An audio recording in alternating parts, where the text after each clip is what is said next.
Welcome to Not Factory Approved, the home of idiocy. Here's the award 23-foot trailer, and here's the mess. Call me crazy. As far as I can tell, this is the greatest weakness of an award trailer, from what I see from online postings, and that is that this front window leaks. And this one leaks because there's 2 layers of plexiglass, but there's only 1 layer of fiberglass, and that's what holds it. So it flexes and it cracks, as you can see over there. Somebody's idea of a repair is to silicone it.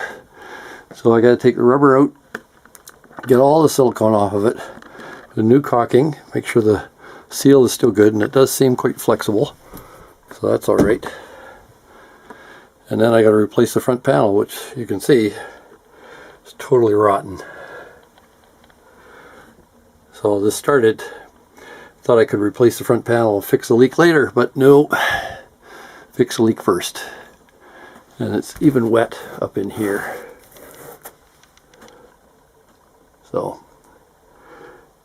plan to use it in 3 weeks, better get busy. Now probably if you've got a leaking front window, you got the rotten wood problem.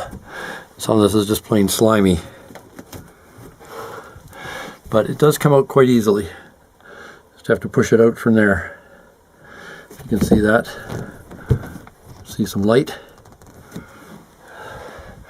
So we'll pull that out, clean it up, put it back. If you loosen the seal all around here, just with your fingers is all I did, then it pops right out. Just pull it out carefully, don't flex it too much, and make sure the plexiglass doesn't drop like it will if I let go of it. And here's the front window, just to show you the seal. It's all wet in there, great, but this is a locking trim. It goes in there, so you put the window and the molding in, and then you seat this in afterwards. Locks things in place. So let's strip that all apart, see if I can fix this thing. I'm hoping that I can rebond that by heating a wide area very, very slowly. The thing with plexiglass, if you heat it too fast, it'll bubble, and you will never get that out. If I have to remove all this silicone, the best way to do it is a little bit of heat, not a lot of heat, and a scraper with no force. So I've got the heat gun not on maximum, but on about half. Here it goes.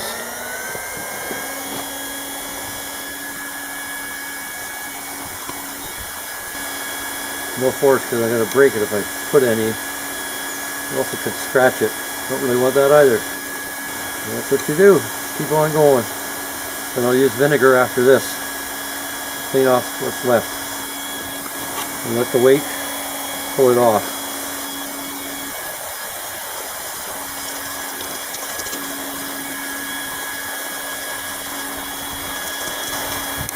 Etc. I have to finish working around, and I'll clean up the crack as well. So here it is, cleaned up. Used household vinegar. Got some more there to get rid of yet. But sometimes you just have to use a fingernail. And if your fingernail can't do it, and you got thinking hands, then vinegar and rubbing, that's all I got. So I've done this. You can see the state of things. So there's the rest of it down there. Now to try and I'll finish with the window, and then I'll make new pieces. I'm going to replace all that and that. Just a mess. The carpenter did a great job on what he was asked to do by the previous owner, but I think he took the window out because of the way he had it anchored, and he didn't want to deal with the leaks. I can't really blame him, but unfortunate. I'm going to keep cleaning this thing. I'm going to use heat on some of it, but I found out now that since it's been moved and bent and sitting, some of the stuff actually comes off a lot easier. So I wire brushed most of this yesterday, but now I'll finish that. That's just some leftover caulking. I want to get rid of it. So I did most of it with this wire brush, which was in a lot better state when I started. And I bought this at a garage sale with about 5 others for $2. So I guess it gets retired now once I finish. And there's another track in here that's loaded with silicone, like right in there, and that's really hard to get out, so I'm using heat. If you don't have heat available, like a hot air gun, you might try cleaning vinegar, which is 10%. See, that gets rid of it. But I really don't know what base this is. It's kind of tarry, so it may not be silicone. Anyway, it responds to heat, so that's what I'm going to do. It's still hard work, but I want to get all of that off before I put the windows in, or window in. Always trying to find a better way of doing things. So I've tried this. I'm going to try this wire brush on a drill. I have tried scraping and vinegar and all sorts of stuff. Mediocre results. This seems to work better. The only thing I do different than I did a few minutes ago is I've added vinegar. So let's see. And I've got this turning counterclockwise. Do not use a high-speed grinder on this, or a high-speed wire brush. You'll rip the rubber to bits. This is a soft wire brush, fairly soft anyway, light pressure, fastest way so far. And you can't do this if the rubber is really hard either, because it'll rip it apart. If it is really hard, start looking for new molding. Too much there, starting to make grooves. So you have to be careful. You may be surprised to know it's been an extremely dry spring. So take out a window, guaranteed to bring it lawn. There you go, there's some little splash pool there. So I've given up waiting for the rain to stop and start working on the inside. Show you what needs to be done. Here's the inside view. You can see I have a little detritus to clean up. Clean up a bunch by hand. The bins there are not accessible, although I may change that. They're full of garbage that has to be vacuumed out. I've got to remove these side panels because they're damaged in the corner. Sit at about a 45-degree angle. But what I did, which was a bit of a mistake, but I think it's quite correctable, is that I took these pieces, I ripped them off of a 1x4 because they had to be 7/8 inches wide because of the rubber, the way the window mounts. So I cut a series of grooves to make it flexible. So I could actually reduce that a bit. I think 3/8 or half an inch would be adequate. You could get the curvature that's needed. So I've used anti-corrosion screws, and each of these blocks, there's 9 of them, are glued in, screwed both sides. Then I have to attach it here, and you can see I missed the angle, but I can still just screw into that. It should be fine. Otherwise I have to replace this whole piece, which I'm not totally averse to doing if I have to. So this has to come up a bit. But one thing I forgot was that didn't take into account is that the originals were cut at an angle, so they fit in here without this curvature, as in this way. So this one, because I cut it straight and bent it, then these were the pivot points on each side. So they ended up with an arc going up about 3 or 4 inches, well, probably about 3 inches in the middle, and coming down. So what I've done is I took the clamps here and I've pushed everything into place while everything was, while the glue was still wet, and it has adhered to the position, so it should be okay. So now I'll bring it up a little bit, screw this into place, I've got there's a bracket or angle corner brace that goes there. There's one at the top. I can only just show you there. Anyway, you can see the angle there. Follows the curvature of the window. There's one in each corner, and I have that upright over there to replace. It's rotted to nothing. So these panels have to come off. I have to replace them because they're all damaged. I'll see if I can make some kind of receptacle in here for extra storage, but that just might be a in the future project. Right now I just want to get it sealed up. And water is dripping through the tarp, you can see. So it's important to get this thing closed up. There we go. I've made the corner pieces for each side, and then the next piece beside it is one that goes halfway across the window, top and bottom. So I have to make that yet. I'm going to put the insulation back. I pulled this one out and I rerouted the wires behind the wood there, and I'll put a clamp on them so that they don't wiggle around, even though I'm sure that's not going to be a problem. Just in case. Other than that, don't look too close at my work, but it's got fresh wood anyway. And it should be strong enough. And I'm not sure if it's a great idea or not, but I'm going to anchor this from the outside, drill the holes, flathead screws, and countersink them so that this doesn't shift. Previously that was unattached, but they screwed in the rubber molding into it, so they're counting on the rubber molding holding the panels together. And that allows for more flexibility, and I'm not sure if that's going to be a problem or not. But I don't want things slipping around, and putting the screws through the rubber molding is not something I'm real enthusiastic about. So even though it's a great design for a trailer, some of the handiwork, the craftsmanship, I'm not that impressed with. So, but not that mine's any better so far. So I've put in those corner pieces here. I've glued and screwed them just on one side. The rubber molding will protect the plexiglass from that. And they're, with the panel on, should be the correct width.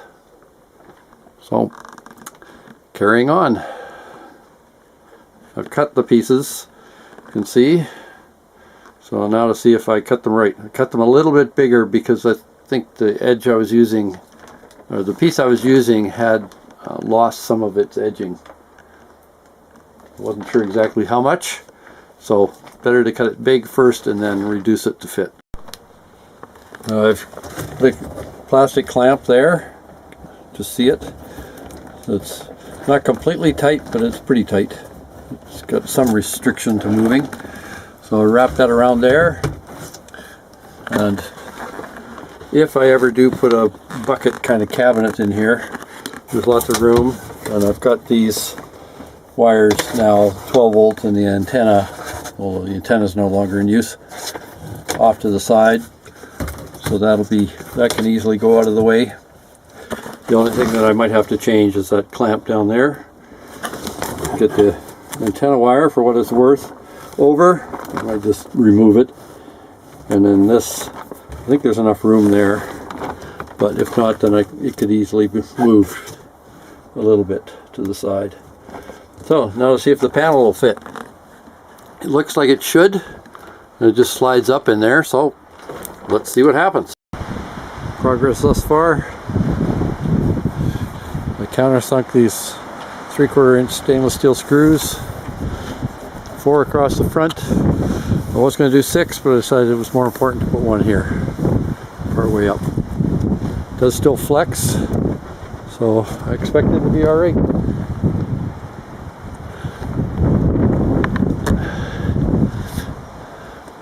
So, now to mark the panels that go inside.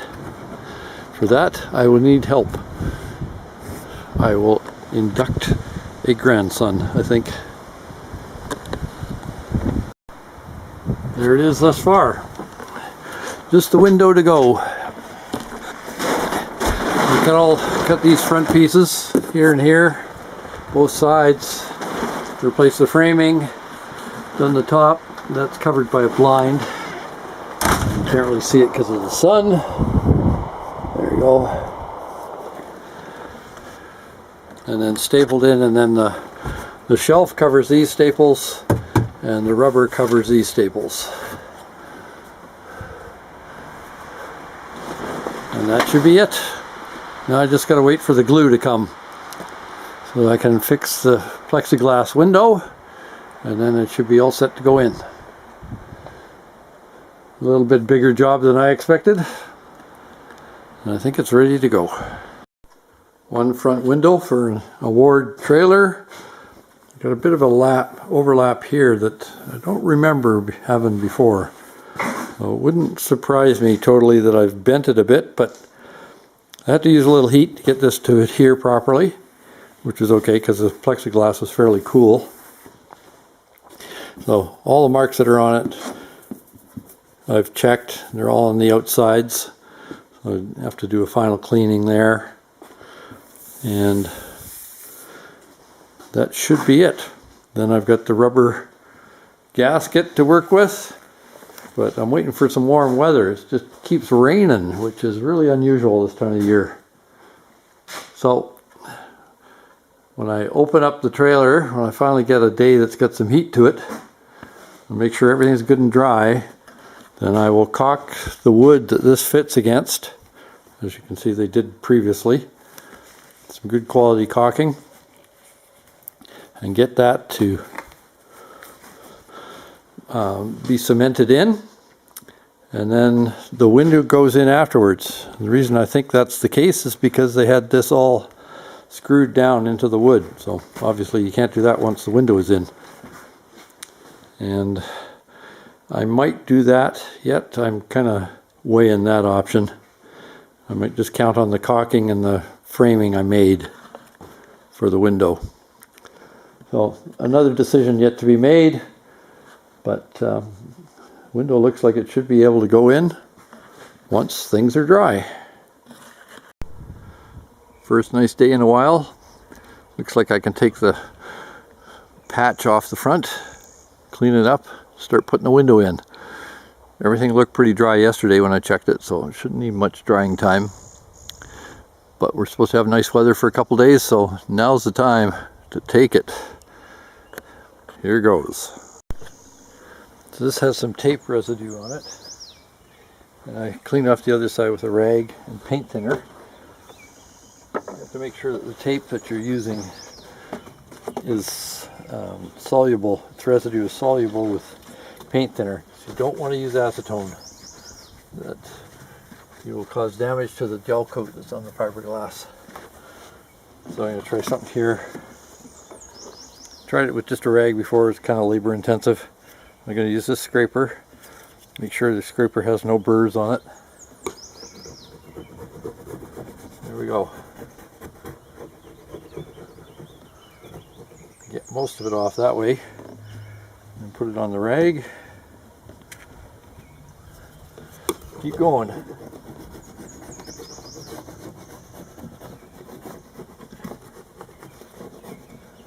Paint thinner softens the tape residue. You get most of it off. The rest can be done with just a rag. Likewise, you get the idea.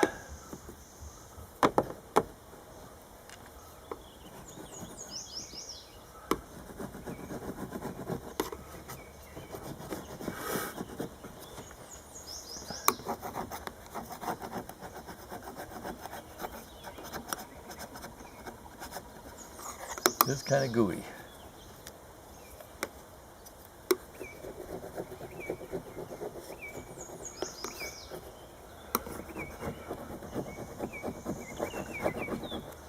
There. That's set up a bit, and then I can pull it off easier. And I have the bottom to do. The top is clean. Didn't leave any residue, so it must have been a little wet, but I didn't get any leakage, so couldn't have been too bad.